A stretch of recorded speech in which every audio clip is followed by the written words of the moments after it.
Selamat malam Aumania. Jumpa lagi di Midnight Live. Gak berasa udah Jumat keramat ya. Semoga dompetnya gak keramat ya. Di Jumat malam ini saya akan ajak penonton dan juga Aumania merenung. Berkaca atas sebuah musibah dan duka.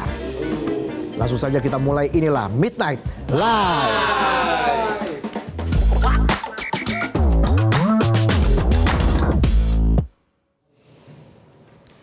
Berita malam ini kita bahas soal tragedi yang membuat negeri ini kembali terluka.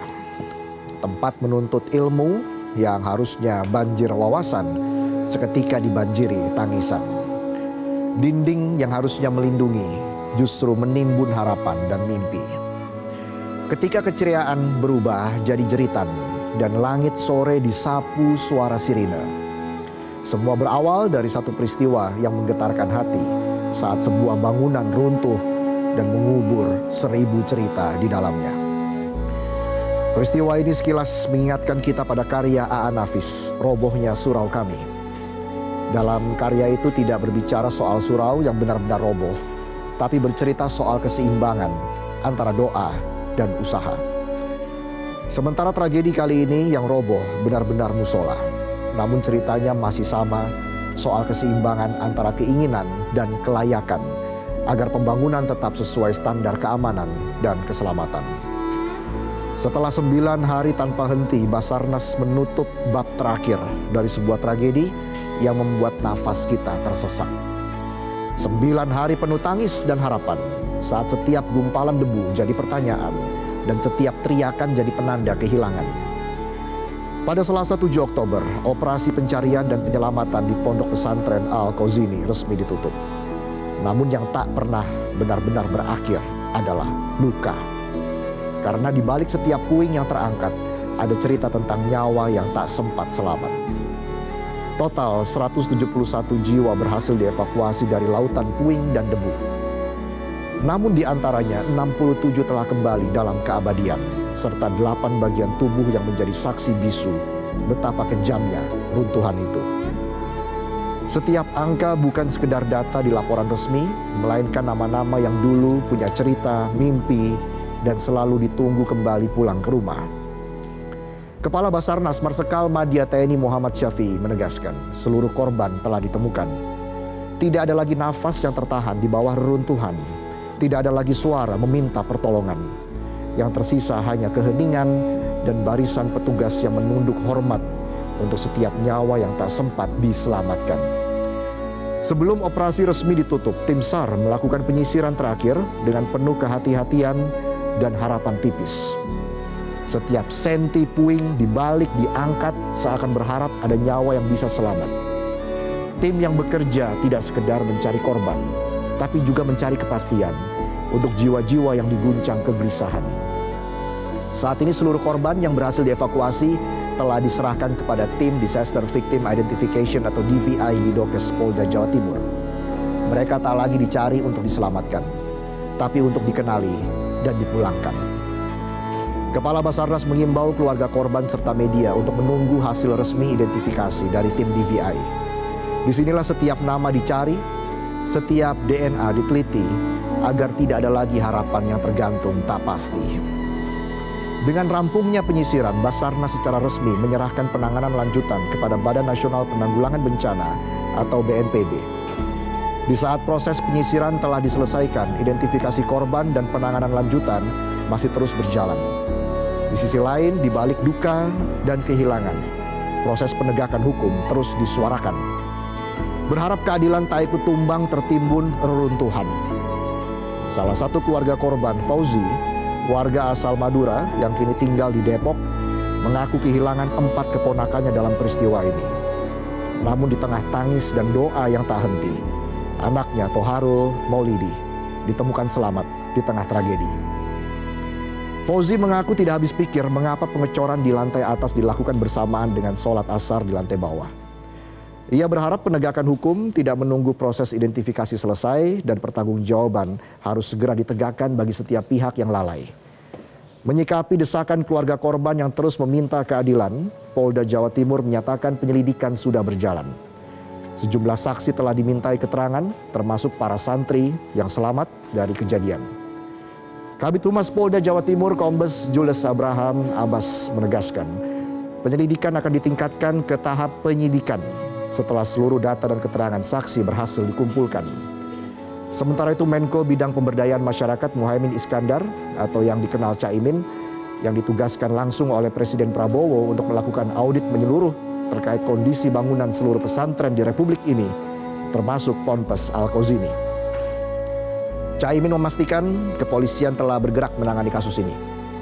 Diketahui tragedi Ponpes Al-Qauzini tercatat sebagai bencana non-alam dengan jumlah korban terbanyak di Indonesia sepanjang 2025. Bahkan jika dibandingkan dengan korban di beberapa peristiwa bencana alam tahun ini seperti banjir bandang di Bali, banjir bandang di Nagikeo, maupun gempa bumi di Poso, jumlah korban dalam tragedi runtuhnya musola di Ponpes Al-Qauzini masih lebih besar. Tragedi ini seolah memberi pesan, bencana tak selalu datang dari alam, tapi terkadang datang dari kelalaian dan pengabaian. Tak hanya menimbulkan duka, kejadian ini juga meninggalkan banyak tanya tentang apa penyebab runtuhnya musola di salah satu pesantren tertua di Jawa Timur. Tragedi terjadi sekitar pukul 3 sore pada 29 September 2025 di saat para santri sholat asar berjemaah di musola. Di tengah suasana khusyuk, lantai 3 musola mendadak ambruk dan dalam sekejap lantunan doa berganti jeritan derita. Salah satu saksi santri kelas 7 Madrasah Sanawiyah Al-Qauzini, Wahid, mengungkapkan bangunan musola Ponpes sempat bergoyang sebelum akhirnya runtuh. Di awal kejadian sebanyak 2 tim rescue kantor Basarnas Surabaya yang terdiri dari 13 personel langsung dikerahkan. Tim pertama yang tiba segera melakukan asesmen awal di lokasi kejadian. Disusul tim kedua dengan peralatan tambahan dan tim SAR gabungan langsung membuka akses dengan peralatan ekstrikasi untuk menyelamatkan korban. Menit demi menit, jam demi jam, hari demi hari. Di tengah jumlah korban yang terus bertambah, keluarga korban menunggu kepastian keselamatan anak, ponakan, atau sepupu mereka dengan bermodal doa, sabar, pasrah, dan cucuran air mata. Mendekati berakhirnya masa golden time, yakni 72 jam pasca bangunan runtuh, suasana makin haru.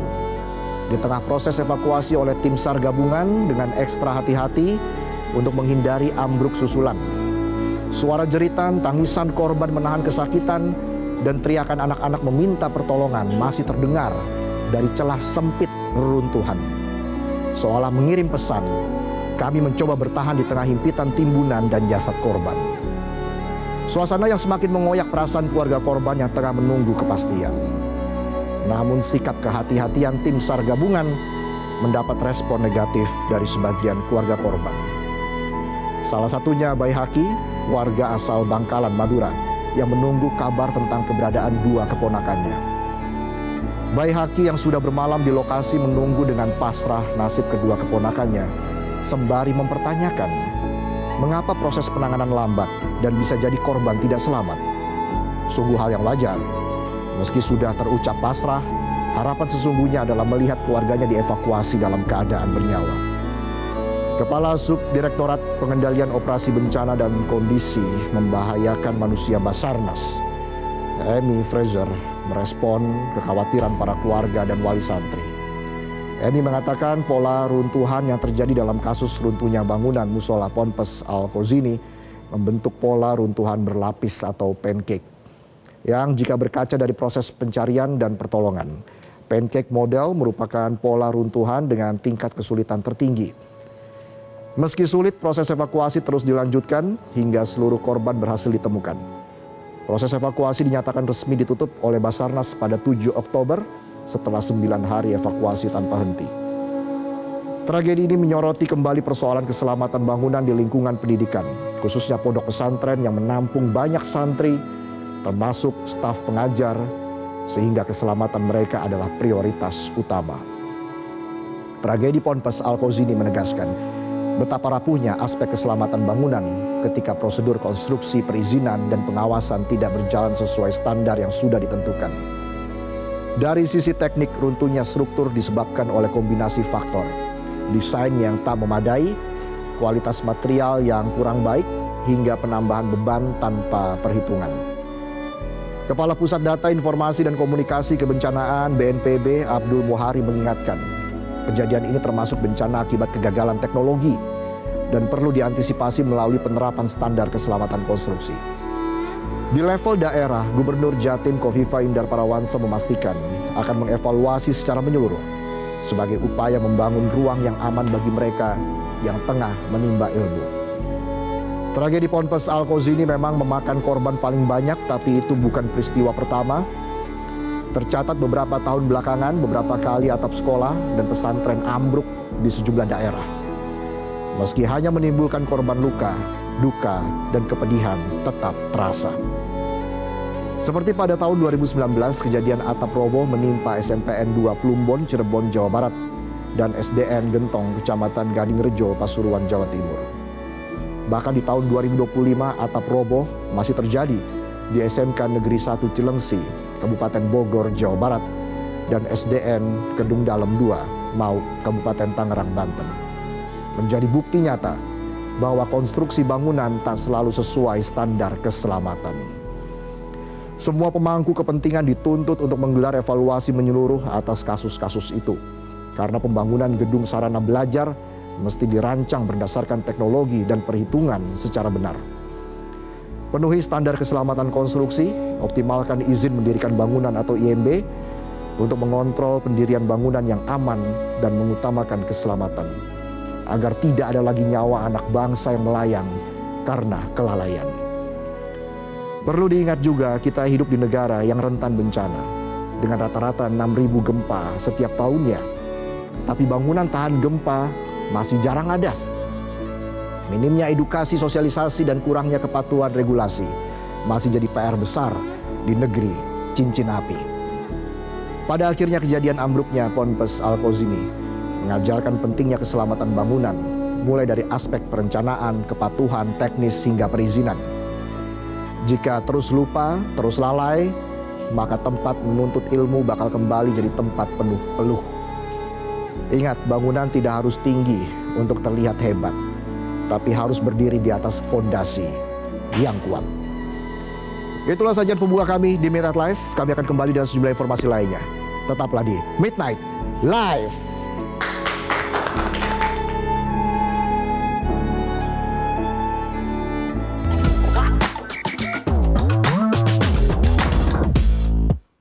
Jelajahi cara baru mendapatkan informasi. Download Metro TV Extend sekarang.